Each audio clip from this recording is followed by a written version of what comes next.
What's cracking? It's time to do the retrofit of the washer fluid reserve tank. And to get started, got to pull this quarter panel off, hopefully for the last time. Here we go. All right, the quarter panel is off, and now is where we start having fun, seeing where we can fit this in. So you can see I've got these two tabs on it that are supposed to have cutouts in this upper lip. I may not worry about those. The other thing is the screws, one there and one down here on the front, and I think I'm gonna start with those. This filler neck pops off, and so I think I will pull that off, kind of get it set in place, mark those screws and drill those, and then from there gauge where I need to cut that hole. All right, I've run into a couple small issues, which is leading to some decisions. I do think this will work, but you can see that screw coming through right there. I believe that this relief right here is for this quarter panel screw, but that one is going to need to be moved. Now that's not a big deal, that's just a relay. I can easily move that someplace else. But if you also look at my panel down here, in order for this screw to have anything to catch, I've got to do it right on the edge of this lip, otherwise it's going to be over here. So that kind of forces where my position is to try to get that to line up as well as possible. And to have a little more movement, I've decided to forego these hooks right here. So I'm gonna go ahead and snip those off, and then we'll get working on getting this placed again. Moment of truth. Let's see if this fits under the fender.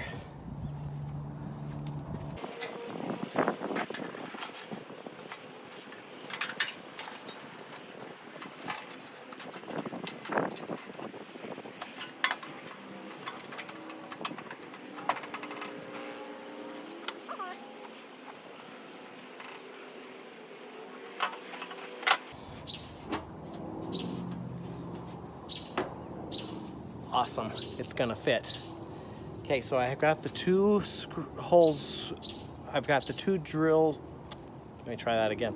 I've got the two holes drilled for the screws that are going to hold the tank in place. So now all I need to do is drill the big hole for the filler neck to come through, which also has a little relief stem on the bottom. That should be pretty much it. From there, it is wiring and then the washer fluid hose. So it turns out there's already a hole, I think, right where I need it. So I'm just gonna go ahead and use that as a guide. I borrowed from Joe a hole drill. This is the size I need, 1.5 inches. It happens to be his most used one, but for metal this thin, shouldn't be a problem that it's possibly a little dull. I think this will still punch right through.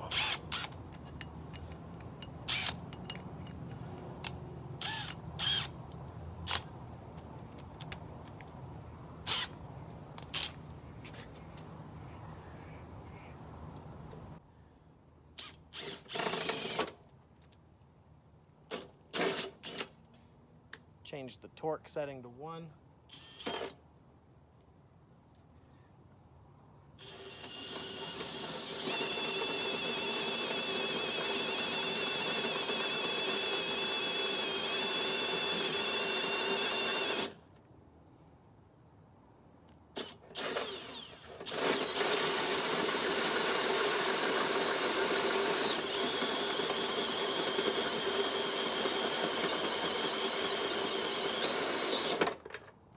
Go.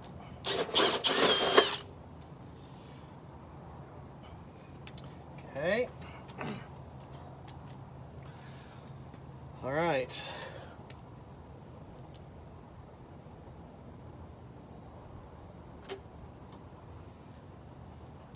Tiny bit of shrapnel on this side, but overall not bad. Pretty decently clean cut. Let's see how that hole lines up here.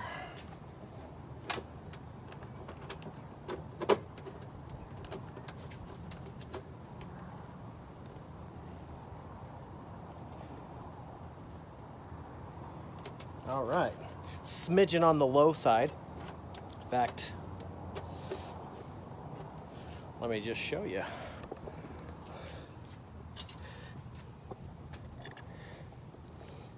Let's see, yep, right there. So you can see it pretty much lines up right with the bottom. So smidgen on the low side, but that's okay because I also have to cut in about a 1/2 inch wide line, about 1 inch down. And so that should take care of any potential issue on the bottom. And to do that cut, I'm going to use the recip saw and a metal blade, which I already have the blade out. Oh, I just need to get the saw. All right, ready to go. I'm going to go ahead and put it flush against the car so that it'll use that as a backer. And I'm just gonna have to be a bit careful of some of these hoses on the inside.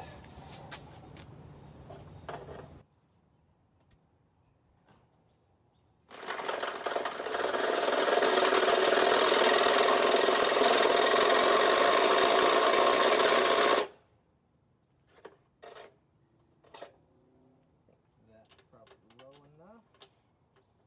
Take that screw out. Okay, let's do one more like that.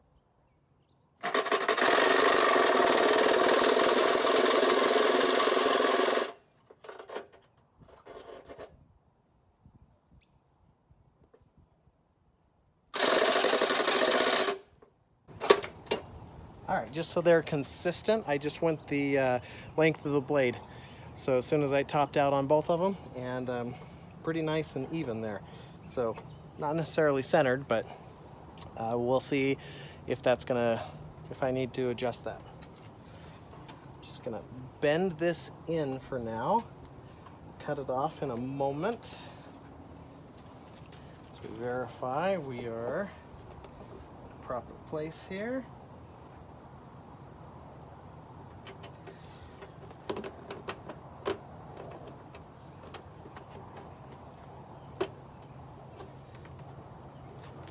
Okay, there's that. And let's go ahead and put this one in just so we make sure we're measuring the way it's actually going to be set.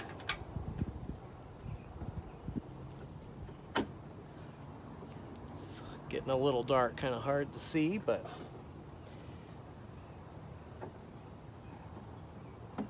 okay, that'll work.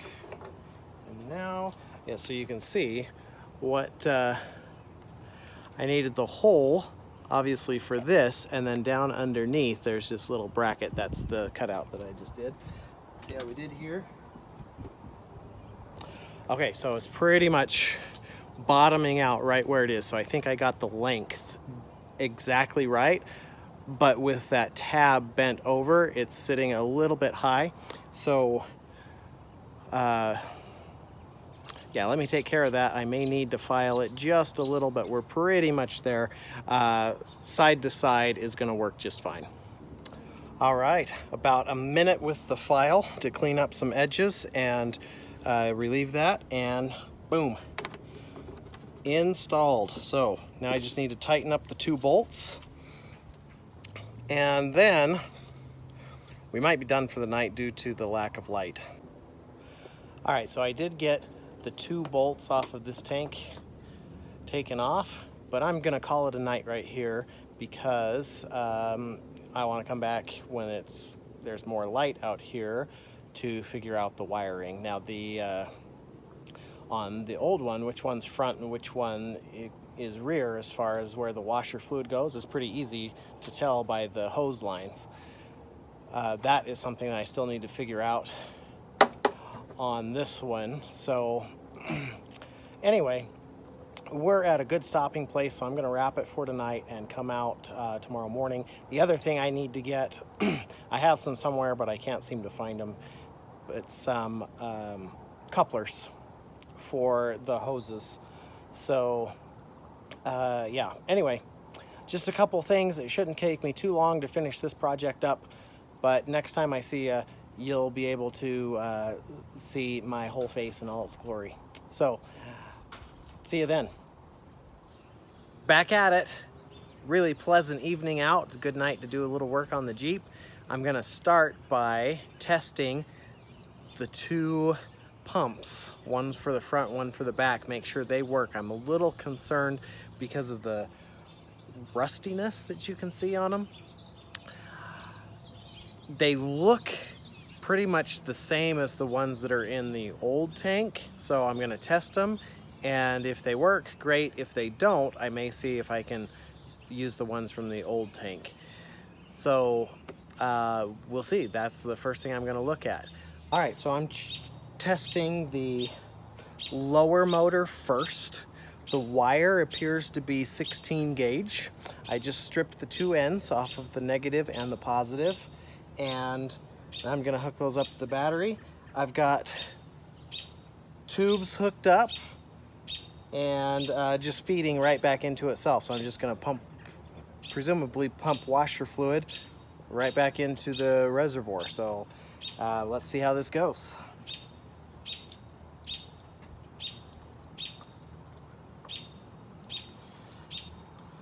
Got my special made testers here.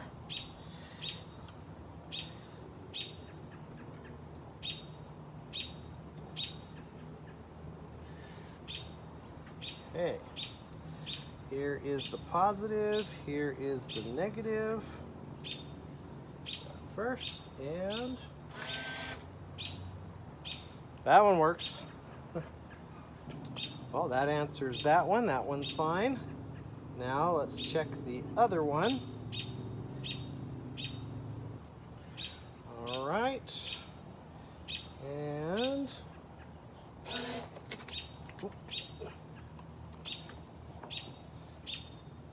well, that seemed like that pumped out of the same one.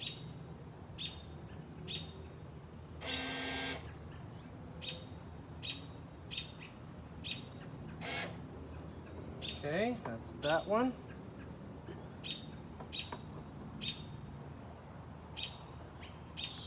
Check the other one here.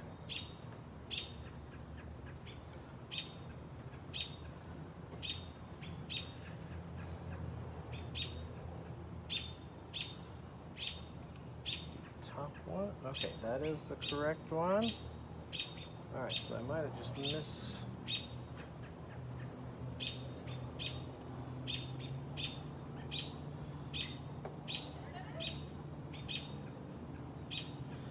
Try this one once more, make sure I'm connected to the right one.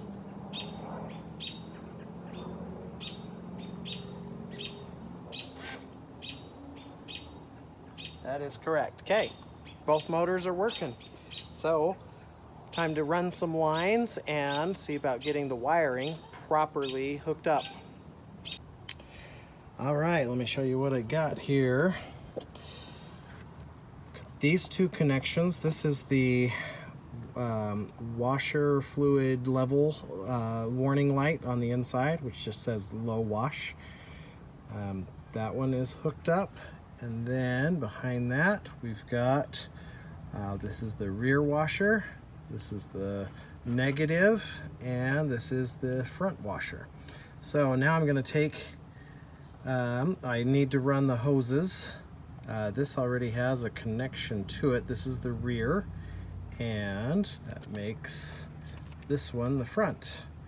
And I've got some connectors for those, so I'm gonna run the hoses, hook those up, and then, in theory, everything should work.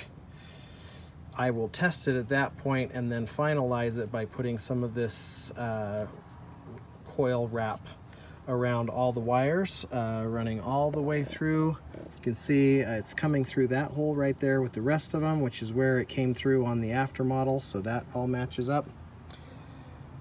And yeah, the coil should come right up to right around here, kind of this base right here. So I'll do that and then bring you back in for the test. All right, everything is hooked up. You can see that I've got washer fluid up to about there. And now let's give it a test. I've got everything hooked up in here, got a coupler on that, and then this right through the original hose. So first thing I'm hoping to see or not see is the low washer light, which is right there. It's been flashing at me since the Colorado trip because the cap, you can see how that all spilled out right there. And so, and that's the sensor there on the right. Even though I had filled it up, it pretty much drained it all out. Here we go. Let's give this a test. There is air in that line, so it may take a moment. These close this door because these sprayers are a little more. Yep.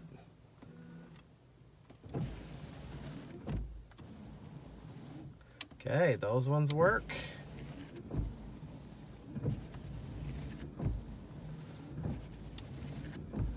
Got good power on that. Okay, and now to test the rear.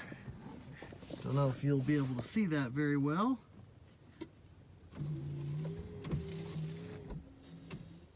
There it goes. Just took a second to get some light stuff through it. That is working. All right. Success. Retrofit washer fluid tank. So now I just need to get the fender back on. That's not a terribly hard job. I should be able to fix that up tonight. First I need to get that coil wrap on. Let me do that.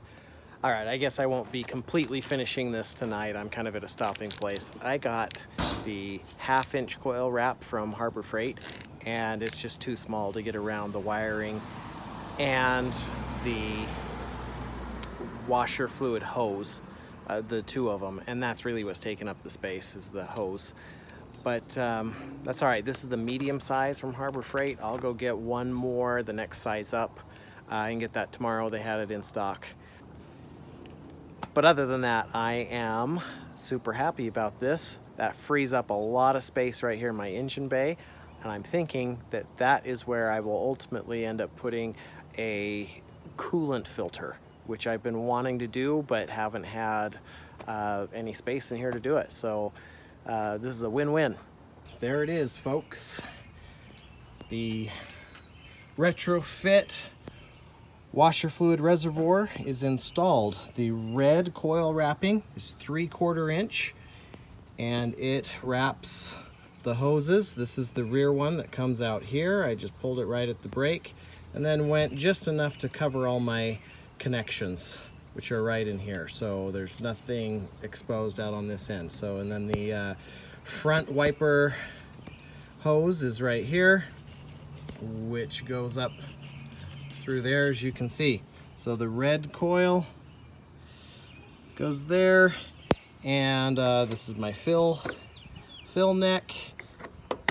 Takes this particular tank holds about 1 gallon, and fender is on, everything cinched up just as it should.